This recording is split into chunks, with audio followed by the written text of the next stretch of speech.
Hi friends, હું આજે Gujarati yellow dhokla બનાવી રહી છું. અને એ ઢોકળા બનાવવા માટે સૌથી પહેલાં તો મારા ઘરમાં એકચ્યુઅલી આ ઢોકળા બધાને ભાવે છે અને હું ખાસા ટાઈમથી બનાવી રહી છું. તો ચાલો આપણે શીખીએ કે કેવી રીતે બને છે.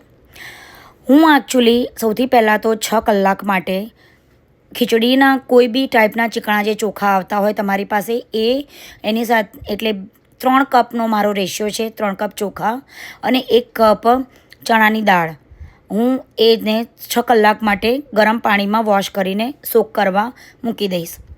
જેવા 6 અવર પછી સોક થઈ જાય તો સૌથી પહેલાં તો આપણે એને મિક્સી જારમાં લઈશું અને મિક્સી જારમાં લઈ અને એમાં થોડુંક પાણી નાખી અને આપણે બેટર બનાવવાનું સ્ટાર્ટ કરીશું.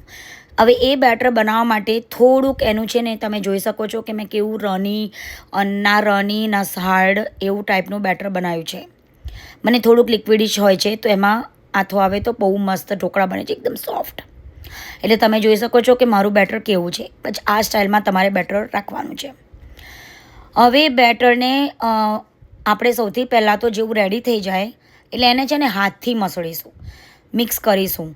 જે આપણા બોડીની અને હાથની જે ગરમી હોય એનાથી ફર્મેન્ટેશન બહુ જ મસ્ત આવે છે. એટલે કોઈ બી બેટર તમે ફર્મેન્ટ માટે કરતા હો તો હાથથી મિક્સ કરવાનું બહુ જ રાખજો. It's best.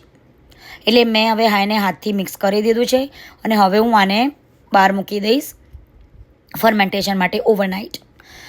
સવારમાં ફર્મેન્ટ તમે જોઈ શકો છો કે મારું કેટલું મસ્ત આવ્યું છે.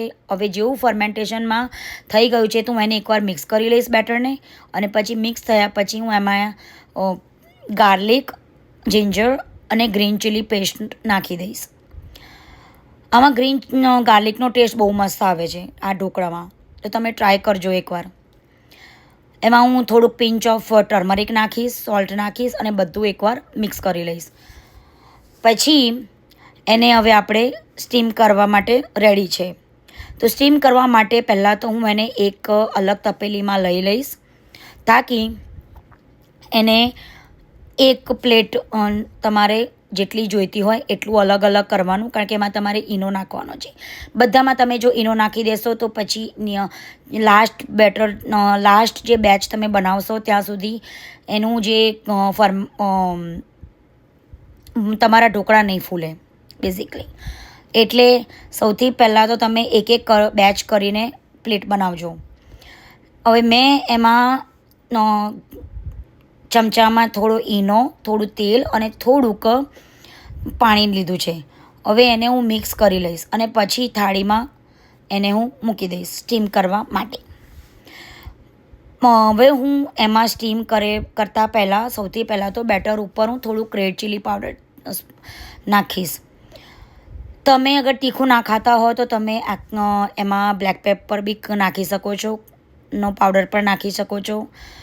મારા ઘરમાં હસબન્ડ ખાય છે એટલે હું થોડુંક રેડ ચીલી પાવડર નાખું છું. આમાં એકચ્યુઅલી રેડ ચીલી જ બેસ્ટ રહે આ પીળા ઢોકળા માટે તો. એટલે તમે જોઈ શકો છો કે ઢોકળા કેટલા મસ્ત થઈને તૈયાર થયા છે. તમને બી ટ્રાય કરજો અને જો ઢોકળા તમને પસંદ આવે તો please comment below, like, subscribe my channel. Thank you and enjoy the dhokla.